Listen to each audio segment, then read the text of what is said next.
Hello, I'm Deborah Rhodes Smith, and we are in Pinehurst, North Carolina. And as they say, it's a beautiful day in Pinehurst.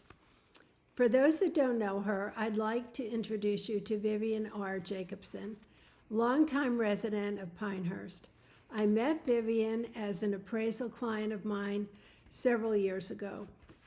Her vibrancy is felt worldwide as a first-class swimming instructor of top swimming athletes.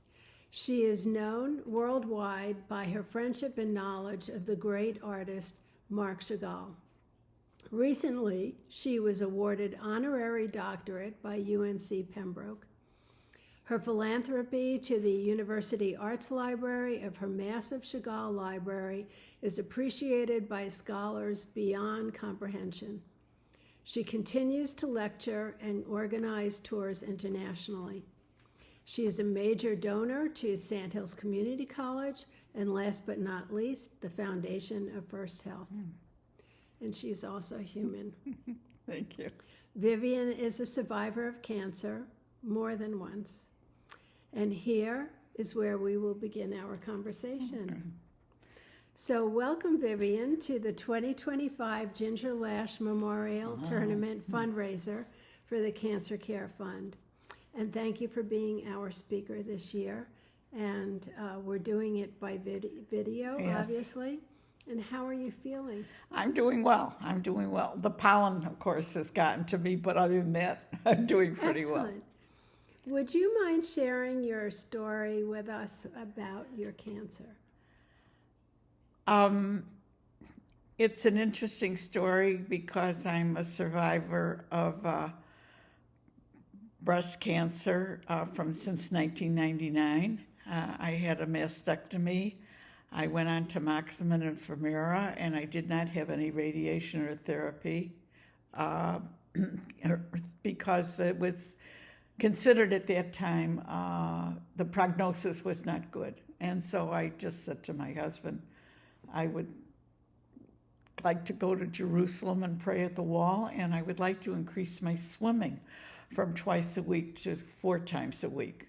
And so I talked to Dr. Dales and Dr. Willard, and they agreed with the program, and now it's 26 years later. Wow. The second incident happened just on an ultrasound for a urinary tract infection, and apparently, without my knowing, there are 12 symptoms for liver cancer, and I didn't have any of those. I was swimming 1,200 yards in 54 minutes, 4 times a week at 85, and Dr. Hip called me and said, there's a lesion on your liver and we have to go further. They put me in touch with Dr. Kuzma, and I went for every test possible, PET scan, liver biopsy, MRI, CAT scan, and I had absolutely no idea. I was in absolute perfect health.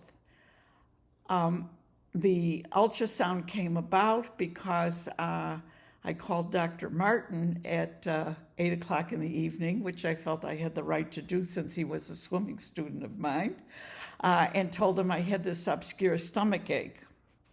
And he said, let's see you the first thing in the morning. Wow. And he said, do you have any other symptoms? And I said, I'm a little bit nauseous. And for that, they took the ultrasound. Oh. And it turned out I had a urinary tract infection. So one was found out by a mammogram, and one was found out by an ultrasound. Wow. Well, what was the light switch where you decided to be a survivor and not feel like a victim? That's not only a good question, but it's an important question. When I was around 70 years of age, I projected to the future and said that I would die at 97 years of age, that I had this commitment to live to 97.